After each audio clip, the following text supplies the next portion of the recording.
2026 වසරේ රජයේ රැකියාවකට යන්න බලාගෙන හිටපු ඔයාට ඔන්න හොඳ අවස්ථාවක් තියෙනවා. ඒ තමයි ජාතික ගමනාගමන කමිෂන් සභාව විසින් බඳවා ගැනීම ආරම්භ කරලා තියෙනවා. ඉතින් මෙතන බඳවා ගැනීම 48ක් තියෙනවා. තනතුරු දෙකක් වැඩි වෙන්නේ. තමයි මැනේජ්මන්ට් ඇසිස්ටන්ට් සහ ටයිම් කීපර් කියන තනතුරු දෙක සඳහා තමයි බඳවා ගැනීම සිද්ධ කරන්නේ. ඉතින් මැනේජ්මන්ට් ඇසිස්ටන්ට් කියන තනතුර සඳහා බඳවා ගැනීම 33ක් කරනවා. ඒ වගේම ටයිම් කීපර් කියන තනතුර සඳහා බදවා ගැනීම 15ක් මෙයාලා සඳහන් කරලා තියෙනවා බදවා ගැනීම සිද්ධ කරනවා කියලා. ඉතින් මේක ලොකු ප්‍රමාණයක්.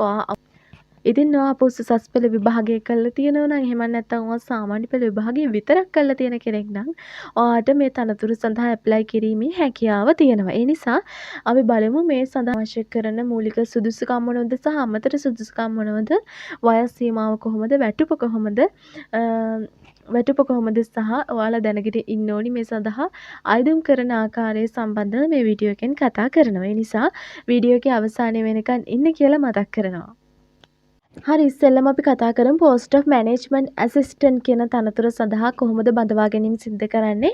ඔයාට මේ සඳහා අයදුම් කරන්න නම් ඔයා සම්පූර්ණ කරන්න ඕන මූලික ක්වොලිෆිකේෂන් මොනවද කියන දේ අපි කතා කරමු. හරි, මැනේජ්මන්ට් ඇසිස්ටන්ට් කියන තනතුර සඳහා බඳවා ගැනීම 33ක් සිදු කරනවා. ඒ සඳහා ඔයාගේ අධ්‍යාපන සුදුසුකම් මූලිකවම කතා කරොතින් සාමාන්‍ය පෙළ විභාගයේ ඔයා විෂයන් 6ක් සමත් වෙලා තියෙන්න ඕනි. මේ විෂයන් 6න් 4කට ඔයාට සම්මාන තියෙන්න ඕනි. විෂයන් 6ක් සමත් වෙලා 4කට සම්මාන තියෙන්න ඕනේ. මේ 4 ඇතුළත ඔයාගේ භාෂාව සිංහල හෝ දෙමළ වෙන්න පුළුවන්. ඒත් එක්කම ඉංග්‍රීසි භාෂාව සහ ගණිතය කියන මේ විෂයන් 3 සඳහා සම්මාන තියෙන්න ඕන.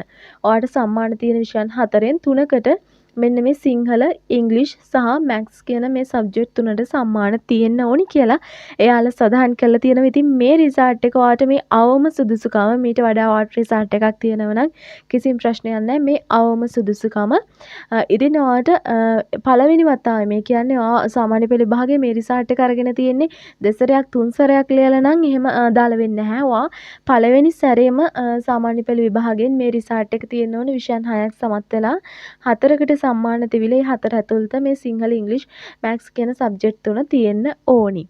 හරි, මේක තමයි සාමාන්‍ය පෙළ සුදුසුකම යාලා බලන්නේ. ඊළඟට උසස් පෙළ විභාගයෙන් අවශ්‍ය කරන සුදුසුකම් මොනවද කියන එක කතා කරොතින් ඔයාට ඔයාගේ ප්‍රධාන සබ්ජෙක්ට් තුන, කියන්නේ ඔයාගේ පොදු පරීක්ෂණය මෙතනට අදාළ වෙන්නේ නැහැ. ඔයාගේ ප්‍රධාන සබ්ජෙක්ට් තුනට පාස් වෙලා තියෙනවනේ. කියන්නේ සම්මාන හරි ඔයාට සම්මානත 3ක් හරි තියෙනවා නම් මේ සඳහා ඇප්ලයි කිරීමේ හැකියාව තියෙනවා. එකම තමයි ඔයාට ඕල් සිලබස් එකෙන් හරි නැත්නම් නිව් සිලබස් එකෙන් හරි කියලා එහෙම ප්‍රශ්නයක් නැහැ.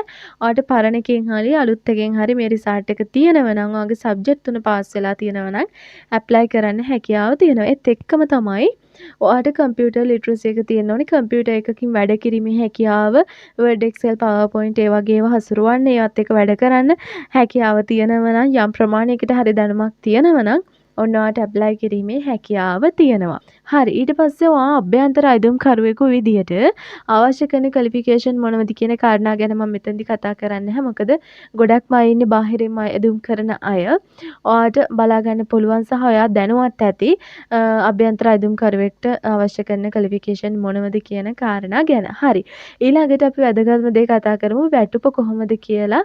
මේ තනතුර සඳහා මැනේජ්මන්ට් ඇසිස්ටන්ට් කියන තනතුර සඳහා ඔයාට මූලිකවම රුපියල් 46220ක වැටුපක් ලැබෙනවා. නමුත් ඔයාට 83390ක වැටුපක් සඳහා යාමේ හැකියාව තියෙනවා. ඒත් එක්කම තමයි රජයෙන් ලබා දෙන මේ රජයේ තනතුරු සඳහා ලබා දෙන අනිකුත් දීමනාත් ඔයාට මේ සඳහා ලැබෙනවා. ඉතින් මේක රජයේ තනතුරක්, ඒ වගේම ඔයාට ස්ථිර තනතුරක්. ඒ නිසා මේ රජයේ තනතුරකට ලැබෙන ඔයාට අනිකුත් දීමනා ඒ දේවල් අනිවාර්යයෙන්ම ඔයාගේ මේ තනතුර සඳහා ලැබෙනවා.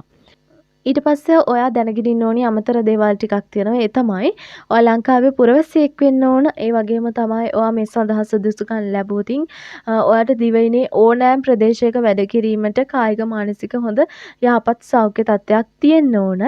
ඊට පස්සේ ඔයාගේ වයස් සීමාව ගැන කතා කරොත් ඔයාට අවුරුදු 18ත් 45ත් අතර ඔයාට මේ සඳහා ඇප්ලයි කිරීමේ හැකියාව තියෙනවා. ඉතින් මේකේ ක්ලෝසින් ඩේට් එක, ඒ කියන්නේ 2026 1/19 තමයි මේක ක්ලෝසින් ඩේට් එක තියෙන්නේ. අන්නේ දවස වෙද්දී ඔයා 18 සම්පූර්ණ වෙලා නම්. ඒ දවස වෙද්දී ඔයාට 18 සම්පූර්ණ නැත්නම් මේ සඳහා ඇප්ලයි කරන්න එපා. ඒ වෙද්දී 18 සම්පූර්ණයි සහ ඔයාට 45ට වඩා වයසින් අඩු නම් 45ට වඩා දවසක් හරි වැඩි නම් ඒත් ඇප්ලයි කරන්න එපා. ඒකයි 19 වෙද්දී. ඔන්න මේ 18ත් 45ත් අතර ඔයාට ඇප්ලයි කරන්න පුළුවන්. අවුරුදු 18 නම් හරියටම 45 නම් හරියටම ඒත් ප්‍රශ්නයක් නැහැ. නමුත් අර දවසක් හරි වැඩි නම් මෙතනදී ආලා ඒ සඳහා සැලකිල්ලක් දක්වනවා ඔයාගේ වයස් සීමාව ගැන. හරි මේ ටික තමයි මූලිකම දේවල් ටික. ඊට පස්සේ කොහොමද මේ සඳහා ඔයාලා අයදුම්පත යොමු කරන්න කියන කාරණාව ඊළඟට කතා කරමු. ටයිම් කීපර් කියන තනතුරට අවශ්‍ය කරන ක්වොලිෆිකේෂන් මොනවද කියන කාරණේ කතා කරලා ඉවරුණාට පස්සේ පොදුවේ කතා කරමු කොහොමද මේ සඳහා ඔයා අයදුම් කරන්න කියන කාරණා ගැන. හරි ඊට පස්සේ ඔයාට ටයිම් කීපර් කියන තනතුරට අවශ්‍ය කරන මූලිකම සුදුසුකම් මොනවද කියන කාරණා ගැන කතා කරොතින් මේ තනතුර සඳහා බඳවා ගැනීම 15ක් සිද්ධ කරනවා. ඔයාට බාහිර අයදුම්කරුවෙකු විදිහට ඔයා අප සාමාන්‍ය පෙළ විභාගයට වාඩි වෙලා තියෙනවා නම් අප සාමාන්‍ය පෙළ විභාගයේ විෂයන් 9ට විෂයන් 9 ඔයා ලියලා තියෙනවා නම් ඔන්න ඔයාලට මේ සඳහා ඇප්ලයි කිරීමේ හැකියාව තියෙනවා. වයස් සීමාව ගත්තොතින් අර කලින් වයස් සීමාවම තමයි අවුරුදු 18ත් 45ත් අතර ඔයාලට මේ සඳහා ඇප්ලයි කිරීමේ හැකියාව තියෙනවා. ඉතින් මෙතනදී O level රිසල්ට් එකක් යාලා බලන්නේ නැහැ. කලින් මැනේජ්මන්ට් ඇසිස්ටන්ට් තනතුරට බැලුවා වගේ ඔයා සාමාන්‍ය පෙළ විභාගයට ඉඳගෙන තියෙනවා නම් ඔයාලට මේ සඳහා ඇප්ලයි කිරීමේ හැකියාව තියෙනවා. ඊට පස්සේ වැටුප ගැන කතා කරොතින් ඔයාලට 40500ක මූලික වැටුපක් මේ තනතුරට අදාළව ලැබෙනවා. ඒත් එක්කම ඔයාලට 62530ක වැටුපකට යන්න පුළුවන් වෙනවා සහ අමතර දීමනා වරප්‍රසාදේ වගේ දේවල් මේ තනතුරටත් ඔයාට ලැබෙනවා. ඒත් එක්කම තමයි අමතර දේවල් ගැන කතා කරොතින් ඔයා ලංකාවේ පුරවැසියෙක් වෙන්න ඕන. ඒත් එක්කම දිවයිනේ ඕනෑම ප්‍රදේශයක වැඩ කරන්න අවශ්‍ය කරන යහපත් කායික මානසික නිරෝගීභාවයකින් නියුක්ත වෙන්න ඕනි. එක්කම තමයි ඔයා හරියට මේ සඳහා අයදුම් නොකරොතින් ඔයාගේ ඇප්ලිකේෂන් එක යාලා රිජෙක්ට් කරනවා කියලා සඳහන් කරලා තියෙනවා. ඒ කියන්නේ මෙයාලා කියන විදිහටම ඔයා මේ සඳහා අයදුම් කිරීම සිද්ධ කරන්න ඕනේ. ඒ නිසා අයදුම් කරනවා නම් සහ ඔයාට මේ තනතුරට ඔයා සුදුස්සෙක් කියලා හිතනවා නම් මේ තනතුරට ආ යන්න ඕනි කියලා හිතනවා නම් අනිවාර්යයෙන්ම මේ සඳහා හරියට ඇප්ලයි කරන්නත් අමතක කරන්න එපා. හරි ඊළඟට අපි කතා කරමු කොහොමද මේ සඳහා ඇප්ලයි කිරීම ඔයාට කරන්න පුළුවන් වෙන්නේ කියන දේ.